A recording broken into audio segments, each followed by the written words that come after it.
여러분이 하나님을 만나고 예수님을 영접하고 하나님을 만나고 여러분의 신앙생활이 뭐 60년, 뭐 50년 뭐 이렇게 짧게는 뭐 5년, 10년 이렇게 될 수 있어요. 이렇게 살아오는 동안 하나님을 기쁘시게 해드리기 위해서 고민한 것이 있으신가요? 우리는 하나님께 주세요, 이렇게 해주세요, 이렇게 해주세요라고 우리는 뭔가 하나님께 요구를 많이 했지, 하나님을 어떻게 하면 내가 기쁘게 해드릴 수 있을까? 무엇을 하면 하나님께서 기뻐하실까? 이런 고민은 많이 안 했을 것 같아요. 저도 안 했어요. 근데 이제 우리 오늘 한 해를 마감하는 마지막 달 첫째 주 주일입니다. 그죠? 1년을 치면 한 해의 마지막 날이지만 아직 우리에게 마무리할 수 있는 시간이 남아있다는 거죠. 한 해를. 이 얼마 남지 않은 한 해를 마무리할 때 우리가 하나님을 어떻게 하면, 오늘 말씀을 듣고 어떻게 하면 하나님이 기뻐하시고 어떻게 하면 하나님이 좋아하실까? 한번 우리도 고민해보는 시간이 되었으면 좋겠습니다. 하나님이 이제 1절부터 6장 1절부터 5절까지의 내용을 읽어보면 하나님이 이스라엘 백성들 상대로 그들의 타락에 대해서 부당성을 이야기하면서 그들에게 지금까지 베풀어 주신 은혜를 기억하라고 말씀하십니다. 그리고 나서 이어서 이제 본문 우리가 읽은 6절과 7절에 이제 미가 선지자가 어떻게 하면 기뻐하실까 이렇게 고민하는 말씀이거든요. 짧게, 그러면 하나님이 이스라엘 백성들에게 어떤 은혜를 베풀어 주셨고 어떤 은혜를 기억하라고 말씀하시는 걸까요? 4절에 보면 이런 말씀이 있습니다. 내가 너를 애굽 땅에서 인도해내어 종노릇하는 집에서 속량하였고. 무슨 말이에요? 애굽에서 종살이할 때 그들을 출애굽시켜서 자유의 몸으로 주셨다는 겁니다. 뭐예요? 너희를 구원한 은혜를 기억하라는 겁니다. 여러분, 우리도 마찬가지입니다. 세상에서 하나님 알지 못하고 있을 때 누군가를 통해서 아니면 어떤 계기나 환경을 통해서 선택의 여지 없이 부모님이 하나님을 만났기 때문에 어쨌든 우리가 세상으로부터 구원받은 하나님의 자녀입니다. 이 구원의 은혜를 우리가 잊지 않기 원합니다. 또 보니까 4절 하반절에 모세와 아론과 미리암을 내 앞에 보냈느니라 이렇게 말씀하셨어요. 무슨 말이에요? 그 애굽에서 종살이하던 그 이스라엘 백성들을 출애굽시키기 위하여 앞선 리더자를 보내셨다는 겁니다. 여러분, 이 시대에도 마찬가지입니다. 하나님의 기름 부어 세운 종들을 보내주심으로 그들을 통하여 끊임없이 하나님의 말씀을 들을 수 있도록, 그래서 이끌어갈 수 있는 은혜를 주신 것을 기억하라는 겁니다. 세 번째는 5절 보니까 내 백성아 너는 모압 왕 발락이 꾀한 것과 보레 아들 발람이 그에게 대답한 것을 기억하래요. 무슨 말이에요? 이스라엘 백성이 이제 출애굽해서 이제 하나님이 약속하신 가나안 땅을 들어갈 때 어떻게 해요? 모압 왕 발락이 누굴 불러요? 발람을 붑니다. 보레 아들 발람을 불러서 이스라엘 백성들을 저주하라고 해요. 그때 발락은 발람을 불러 이스라엘 백성을 저주하라고 했지만 하나님의 은혜로 저주가 변하여 복이 되게 하는 은혜를 주셨다는 겁니다. 우리나라도 마찬가지예요. 5,000년 역사 가운데 가난과 저주 속에 살아왔던 이 민족이 수많은 선교사님들이 복음을 들고 오면서 그 순교 속에 그 하나님의 사랑을 가지고 복음이 전해짐으로 우리나라가 잘 사는 나라, 부강한 나라가 되었어요. 그런데 그 하나님의 그 은혜를 잃어버렸다는 겁니다. 우리가 다시 저주가 변하여 복으로, 복의 은혜로 바꿔주신 그 하나님의 은혜를 기억하는 저와 여러분이 됐으면 좋겠습니다. 또 뭐라고 말씀하셨냐면 시딤에서부터 길갈까지의 일을 기억하라. 이렇게 말씀하셨어요. 이스라엘 백성들이요, 이제 이 시딤이 어디냐면 광야의 마지막 끝자락에 머문 곳입니다. 근데 그들이 거기서 뭐 했어요?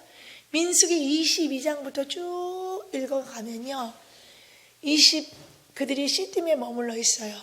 그런데 민수기 25장에 가보면 무슨 말씀이 있냐면, 이스라엘 백성들이 그래서 모압의 여자들과 음행을 행하였다는 말씀이 민수기 25장 1절과 2절에 기록되어 있습니다.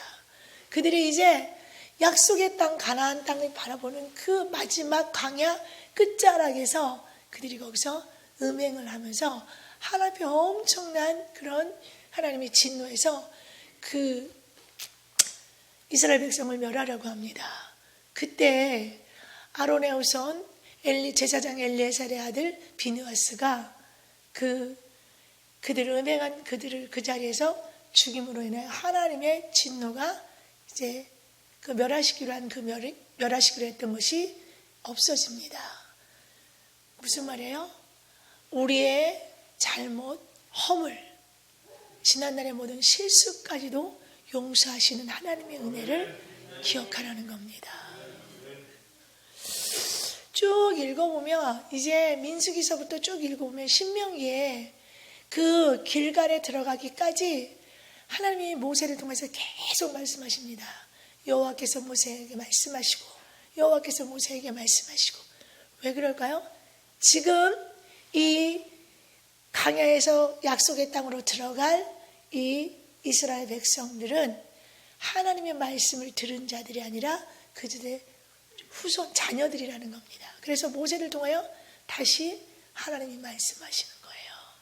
무슨 말이에요? 시대는 변하고 사람들은 악하여 갈지라도 계속해서 우리에게 말씀을 주시는 하나님의 은혜. 여러분, 우리가 이 땅에서 은혜를 저버리지 않고 은혜 안에 살 수 있는 것이 왜요? 계속되는 하나님의 말씀이 있기 때문이라는 겁니다. 지금 이 시대는 점점 악하여 가지만 하나님은 계속 우리를 향하여 말씀하신다는 거예요. 오늘도 하나님은 이 미가서 말씀을 통하여 우리에게 말씀하시는 겁니다. 이 말씀이 저와 여러분에게 주시는 말씀으로 들려지는 은혜가 있기를 주의 이름으로 축원합니다.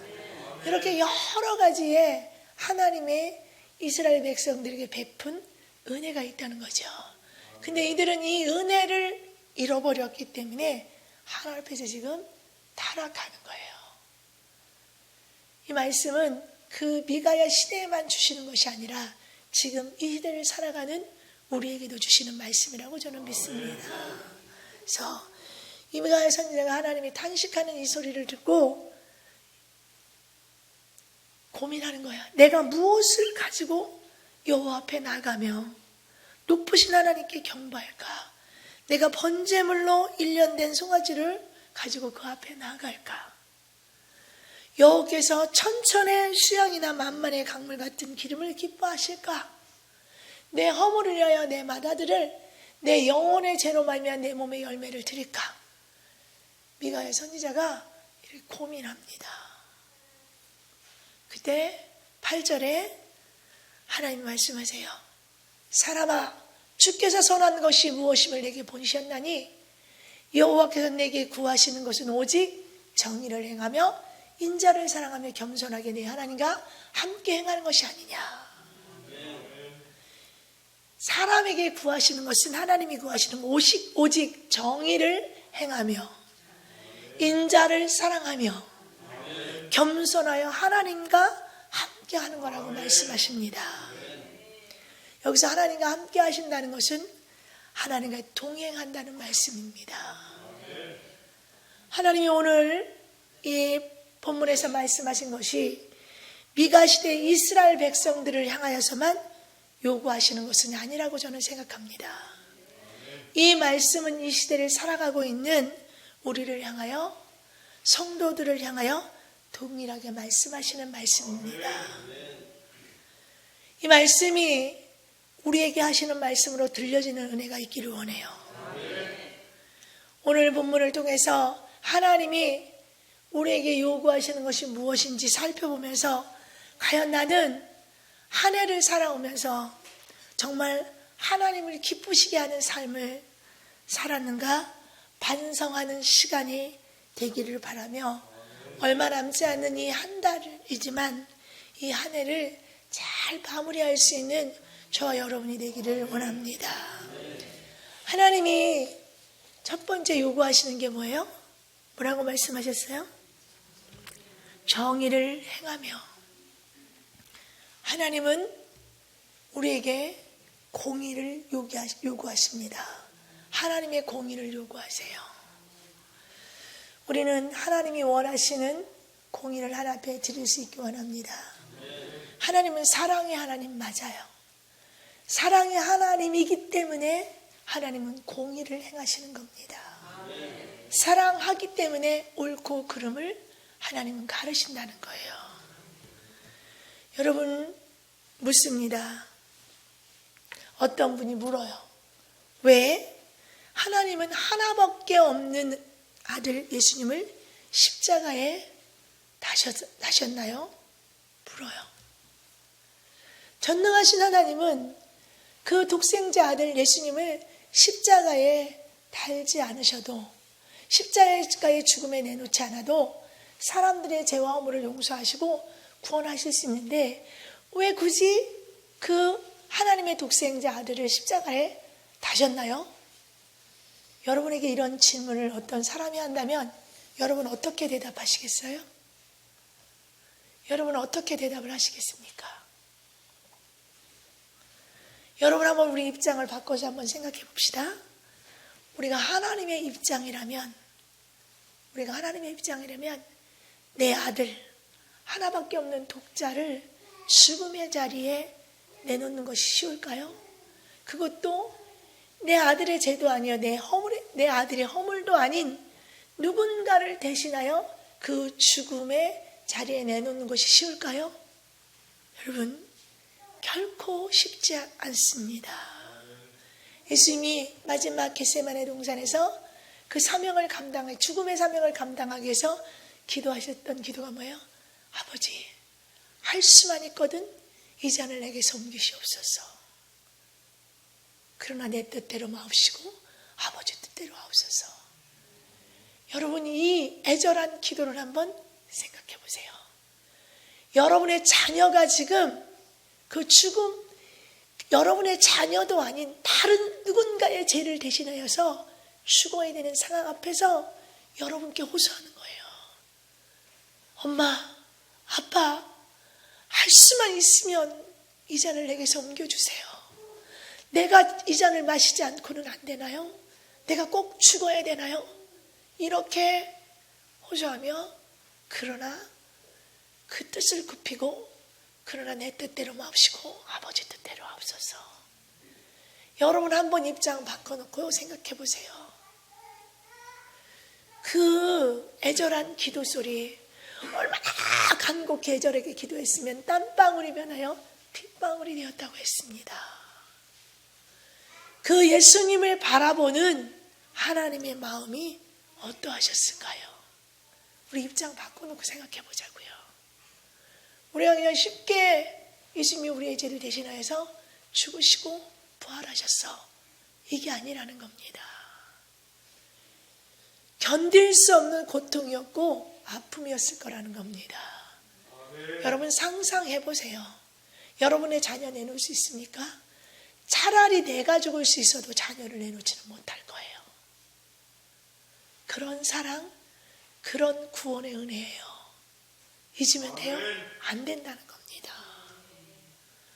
그럼에도, 그런 애절한 기도에도 불구하고 하나님은 예수님을 십자가에 다셨어요. 왜 그랬을까요? 누군가 여러분에게 왜 하나님은 그렇게 십자가에 당신의 아들을 다루셔야만 했습니까?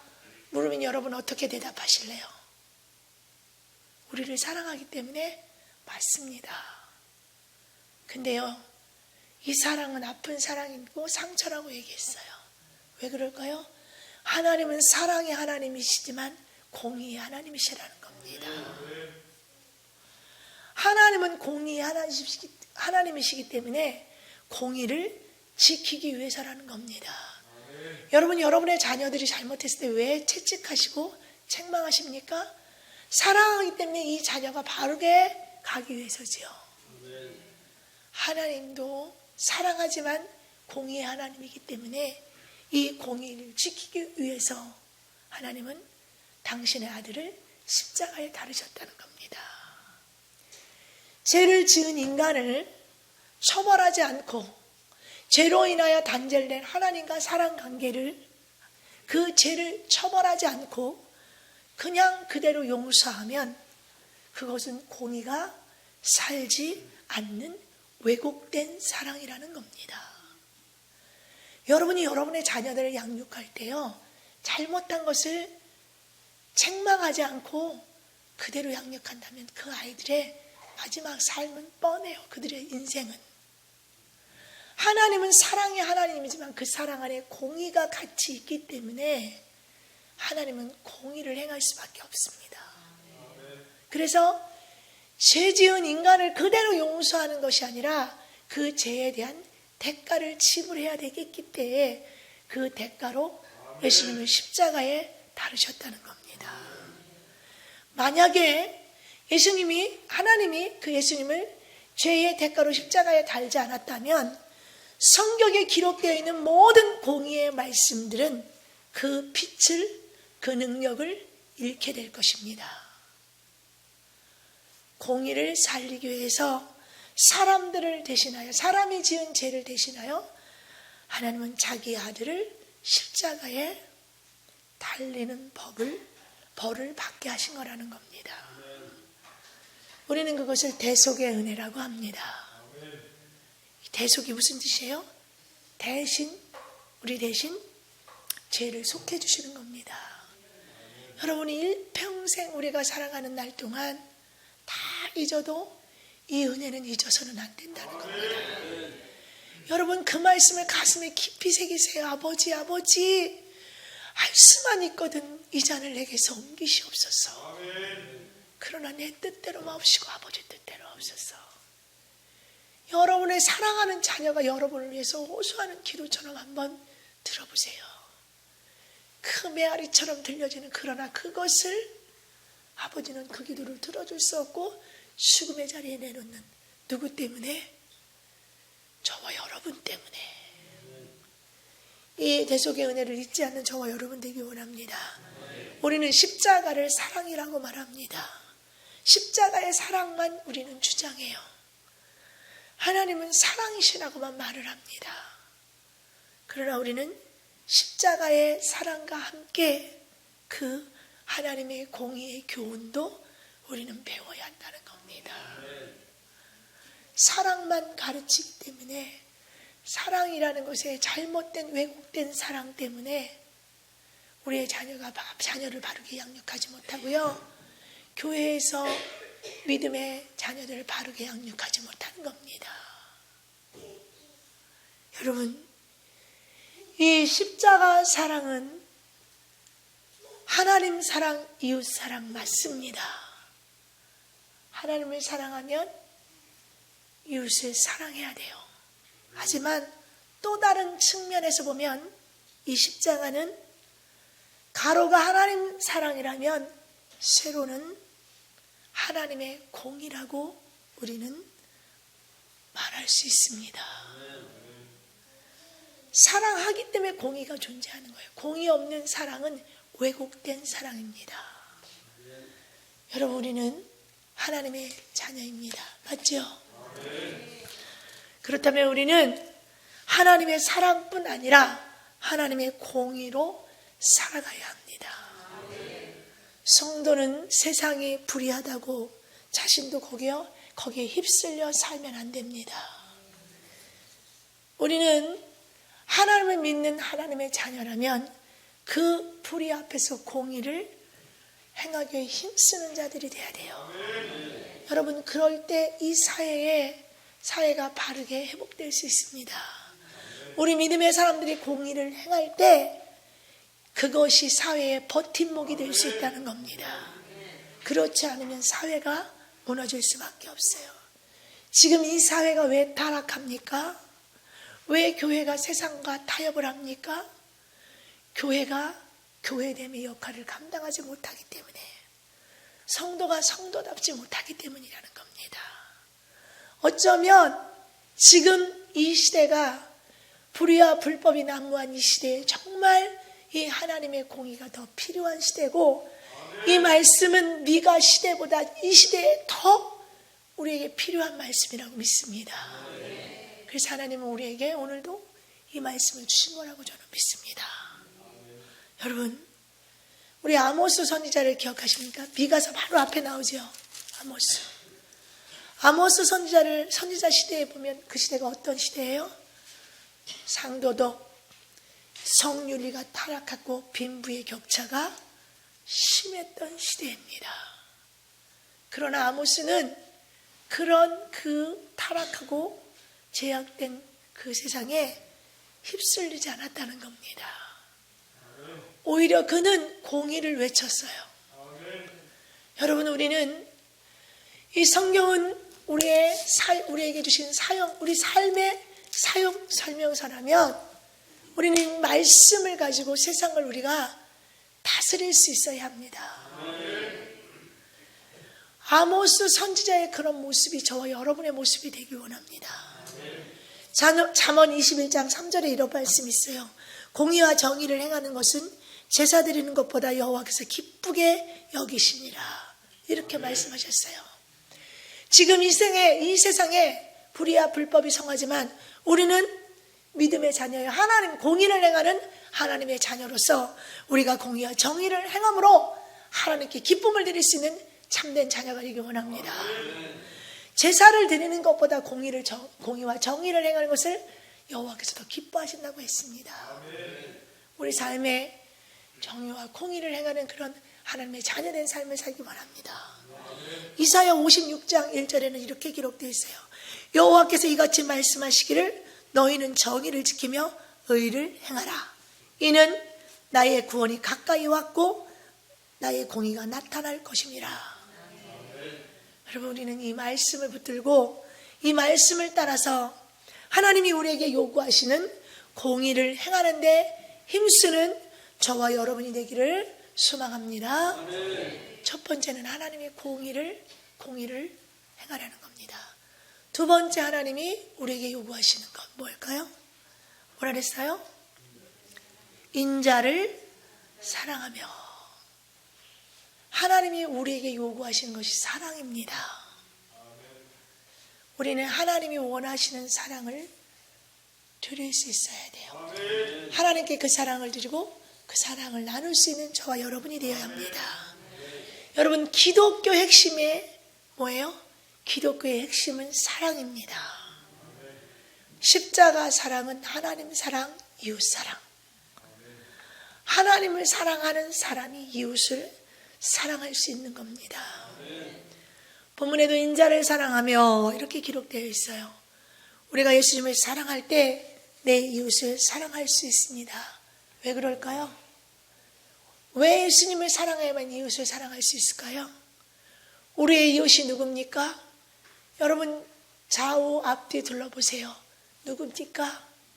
여러분, 어깨를 나란히 하고 함께 걸어가는 믿음의 공동체 안에 있는 여러분, 그들이 누굽니까? 또 믿음의 공동체 안에 들어오지 않고 아직 세상 가운데 하나님은 알지 못하지만 그들이 누군가요? 예수님은요, 저와 여러분을 위해서만, 하나님을 믿는 사람만을 위해서 십자가에서 죽으신 것이 아니에요. 온 인류의 구원을 위해서 십자가에서 죽으셨다는 겁니다. 그렇다면 우리의 이웃이 누구예요? 여러분, 날 구원하신, 우리를 구원하신 그 예수님을 사랑하십니까? 그 사랑이 있다면 우리는 그 사랑을 가지고 내 이웃을 사랑할 수 있어야 돼요. 왜? 그 이웃이 어떤 사람이야? 하나님의 아들, 독생자 예수를 십자가에서 죽음의 자리에까지 내놓으면서 죽음의 자리에 내놓으시면서까지 사랑한 존재들이라는 겁니다. 그래서 우리는 내 이웃을 사랑해야 된다는 겁니다. 여러분, 우리는 하나님에 대한 사랑을 이 시간 다시 한번 확인하시고 다시 한번 고백하며 하나님으로 받은 그 사랑을 가지고 다시 그 사랑의 힘을 얻고 어떻게 해요? 이웃을 사랑할 수 있는 저와 여러분이 되길 원합니다. 신명기 6장 5절에 이렇게 기록되어 있어요. 너희는 마음을 다하고 뜻을 다하고 힘을 다하여 내 하나님 여호와를 사랑하라. 마태복음 22장 37절에는 예수께서 이르시되 내 마음을 다하고 목숨을 다하고 뜻을 다하여 주 너희 하나님을 사랑하라 하셨으니. 여러분, 우리는 하나님을 사랑하고 예수님을 사랑할 때 나뿐만 아니라 우리 모든 온 인류를 위하여 그 십자가에서 죽으신 그 예수 그리스도의 사랑이 우리 안에 있기 때문에 지금은 설령 그들이 하나님을 알지 못할지라도 그들의 구원을 놓고 십자가에서 죽으신 예수 그리스도의 사랑 때문에 우리는 그들을 사랑해야 된다는 겁니다. 아멘. 그래서 하나님이 두 번째 요구하시는 것이 뭐예요? 너희가 나를 사랑해야 한다. 너희가 나를 사랑한다면, 인자를 사랑한다면 온 인류를 위하여 십자가에 죽으신 그 예수의 사랑으로 그들을 사랑하고 용서하라는 겁니다. 아멘. 여러분, 우리가 날마다 하나님을 사랑할 수 있는 우리가 하나님을 사랑할 수 있는 사랑의 힘을 주세요. 그리고 그 사랑의 힘을 얻고 다시 우리가 사랑할 수 없는 자들, 용서할 수 없는 그들을 사랑하고 용서할 수 있는 우리가 되게 하여 주옵소서. 기도할 수 있는 저와 여러분이 되길 원합니다. 지금 세상에 불의와 불법이 너무나 난무해요. 정말 어떻게 이럴 수 있을까라고 우리가 생각할 수조차 없을 정도로 너무나 악합니다. 그러나 우리도 용서받을 수 없는 우리를 하나님이 용서하시고 사랑한 것처럼 그들을 향하여 질책하고 원망하는 것이 아니라 오히려 우리가 그들을 위하여 기도하지 못한 것, 그들을 용서하고 사랑으로 품지 못한 것들을 우리가 회개하며 하나님의 사랑으로 그들을 용서하며 하나님의 사랑 안에 기도하며 하나님, 저들에게 불의와 불법을 행하는 저들에게 하나님을 두려워하며 하나님을 경외하는 마음을 부어달라고 우리가 하나님의 사랑으로, 그리스도의 사랑으로 기도할 수 있는 저와 여러분 되기를 소망합니다. 세 번째는요, 하나님이 세 번째 뭐라고 말씀하세요? 겸손하게 내 하나님과 함께 행하는 것이라. 왜요? 겸손함으로 하나님과 동행하라는 말씀입니다. 하나님이 우리에게 원하시는 것, 겸손함으로 하나님과 동행하라고 하십니다. 겸손하게 내 하나님과 함께 행하라. 행하라는 것은 순종입니다. 야고보서에 보면 행함 없는 믿음은 죽은 믿음이라고 했어요. 하나님이 말씀하실 때 우리가 그것을 행할 때, 순종할 때 우리의 믿음을 보일 수 있고 우리의 믿음이 성장하는 겁니다. 그런데 우리가 겸손하지 않고 교만하다면 하나님의 말씀을 우리는 듣질 않아요. 우리 안에 교만이 변하여 겸손이 되길 원합니다. 내가 겸손할 때 하나님의 말씀도 순종할 수 있고요, 상대가 말하는 것도 우리는 들을 수 있다는 겁니다. 내 마음이 교만하면 상대방이 말하는 얘기를 우리가 들으려고 하기보단 가르치고 지시하려고 한다는 겁니다. 그래서 겸손함으로 하나님과 함께 행하라는 거예요. 그래서 겸손은 다시 말하여 순종입니다.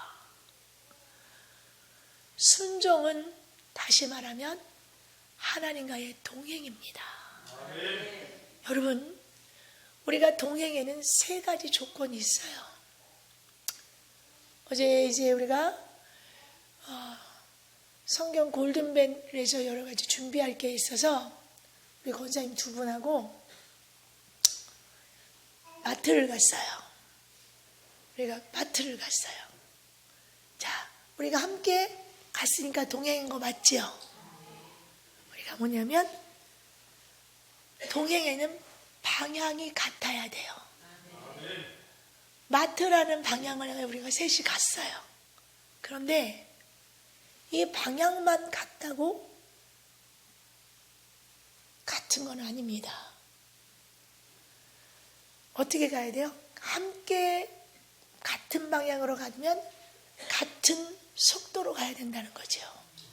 근데 예를 들어 난 시간이 없어 빨리 갔다 와야 돼. 그리고 먼저 막 가요. 난 좀 천천히 가야 되니까 먼저 앞에 가. 그럼 이게 동행일까요? 동행 아니라는 겁니다. 같은 방향을 바라보고 가야 되고요. 같은 폭포, 같은 속도로 걸어가야 된다는 것입니다. 이것이 동행의 두 가지 조건이에요. 아주 중요한 것이 하나 더 있습니다. 아모스 3장 3절에 이렇게 기록되어 있어요. 두 사람이 뜻이 같지 않은데 어찌 동행하겠으며. 여러분, 가장 중요한 것이 동행에서는 뜻이 같아야 합니다. 어제 이제 마트를 갔어요. 제 머릿속에는 뭐가 들었냐면 성경 골든벨에 이제 중간중간 선물이 있기 때문에 선물을 사야 되는데 싸게 많은 사람들이 많이 가져갈 수 있고 싸게 좋은 것이 뭘까? 이장계가 가르쳐서 그 골든벨 선물에 초점이 맞춰졌어요. 어떤 권사님은 이제 커피를 해서 손님을 맞아야 되기 때문에 거기에 초점이 맞춰졌어요. 또 어떤 권사님은 4층에 하수구 냄새 나는 걸 막아야 되니까 그거에 초점이 맞춰졌어요. 그럼 우리 세 사람이 뜻이 같아요, 달라요? 달라요. 이해되십니까? 우리가 순종함으로 하나님과 동행한다는 것은 방향도 같아야 하고 속도도 같아야 되고 정말 중요한 마지막 뜻이 같아야 돼요. 하나님의 뜻과 나의 뜻이 같아야 된다는 겁니다. 여러분, 우리가 겸손하지 않으면 이 세 가지 조건은 되지 않습니다. 그렇다고 저희가 막 안 좋게 간 것이 아니에요. 기쁜 마음으로 갔지만 우리의 생각이 이렇게 각자 다르다는 거예요. 여러분, 지금 교회 안에, 이 땅에 세워진 교회 안에 왜 분쟁과 다툼이 있나요? 왜 분열이 있나요? 우리는 분명 하나님의 나라 천국이라는 목적지, 같은 목적지를 가지고 한 방향을 향하여 가고 있습니다. 그런데 왜 교회 안에 분열과 다툼과 분쟁이 일어날까요? 그건요, 모두가 속도가 같을까요? 뜻이 같을까요? 그렇지 않기 때문이라는 겁니다. 먼저 막 가는 사람, 그래서 좀 세워진 사람, 아직 어린 사람, 제가 얘기하죠. 우리는 내가 좀 가지고 있는 것은 나보다 없는 사람을 위해서, 내가 좀 많이 배운 것은 나보다 못 배운 것, 사람을 위해서. 제가 좋아하는 복음성가가 오늘 불려진 거예요. 나의 일생에 꿈이 있다면 이 땅에 빛과 소금 되어 가난한 영혼 지친 영혼을 주님께 인도하고픈데 나의 욕심이 나의 온날 다가 언제나 거다란 짐되어 나를 짓눌러 마음을 곤곡해 하니 예수여 나를 도와주소서.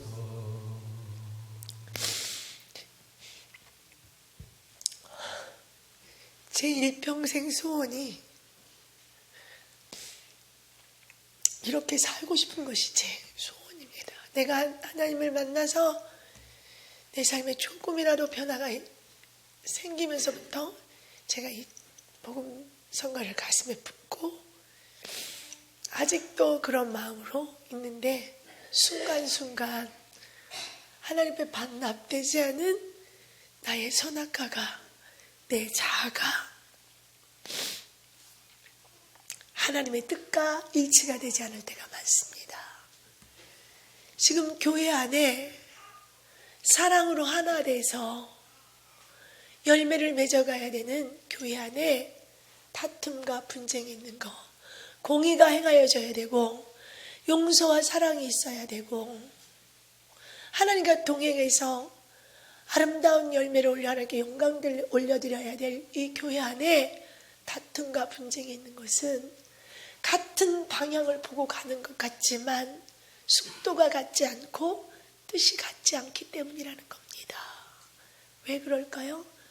아직 우리 안에 선악과가 반납되지 않기 때문에 우리의 자아가, 우리의 고집이, 우리의 아집이, 우리의 교만이 이런 것들이 아직 우리 안에 있기 때문이라는 겁니다. 오늘 이 말씀을 통해서 우리 에베네셀 교회 성도님만이라도 하나님 앞에 이 선악과가 반납되어서 교회 안에는 오직 하나님의 뜻, 하나님의 의지, 하나님의 견해만이 있기를 소망합니다. 그런데 지금 이 시대의 교회 안에는 너무나 많은 뜻과 견해, 내 의지가 있기 때문에 공의와 사랑과 하나님의 동행함이 없다는 겁니다. 여러분, 하나님은 미가서 말씀을 통하여 탄식하면서 말해요. 내가 너희를 어떻게 구원해 줬는지 아니? 그것을 기억해라. 내가 너희를 어떻게 이끌어왔는지 아니? 너희 삶의 저주가 변하여 복이 되게 했단다. 너희 삶에 소망 없는 너희에게 내가 날마다 새로운 공급의 은혜와 새로운 말씀으로 내가 너희를 이끌어왔단다. 여러분, 오늘 말씀은 우리에게 주시는 말씀입니다. 이 말씀은 이 불의와 불법이 난무한 이 시대를 살아가는 우리에게 주시는 말씀이에요. 이 땅에 하나님의 공의가 회복되기 위해 우리가 하나 되어 기도합시다. 또한 우리가 하나님의 사랑을 입은 자라면 그 사랑을 기억하며 하나님의 영혼 구원 사역에 동참하며 이웃을 용서하고 사랑할 수 있는 우리가 됩시다. 또 우리가 늘 겸손하여 주님 뜻 앞에 내 뜻을 내려놓고 주님과 동행하는 삶으로 하나님을 기쁘시게 하는 저와 여러분이 되기를 소망합니다. 마지막으로 신명기 10장 12절에서 13절의 말씀을 보면 이런 말씀이 있습니다. 이스라엘아, 내 하나님 여호와께서 내게 요구하시는 것이 무엇이냐? 곧 내 하나님 여호와를 경외하며 그의 모든 도를 행하고 그를 사랑하며 내 마음을 다하고 뜻을 다하여 내 하나님 여호와를 섬기고 내가 오늘 내 행복을 위하여 내게 명하는 여호와의 명령과 규례를 지키는 것이 아니냐. 아멘. 하나님이 원하시는 대로 여러분 살아오셨나요? 혹시 하나님이 원하시는 것보다 내가 원하는 것에 힘쓰며 살아오지는 않으셨나요? 이 질문을 여러분 자신에게 각자 한번 던져보시고요. 돌아보시는 시간을 갖고 다가올 2021년도에는 하나님의 말씀처럼 정의를 행하며 공의를 행하며 인자를 사랑하며 겸손하여 하나님과 동행하며 사는 삶을 사시기를 주님의 이름으로 축원합니다. 기도하겠습니다.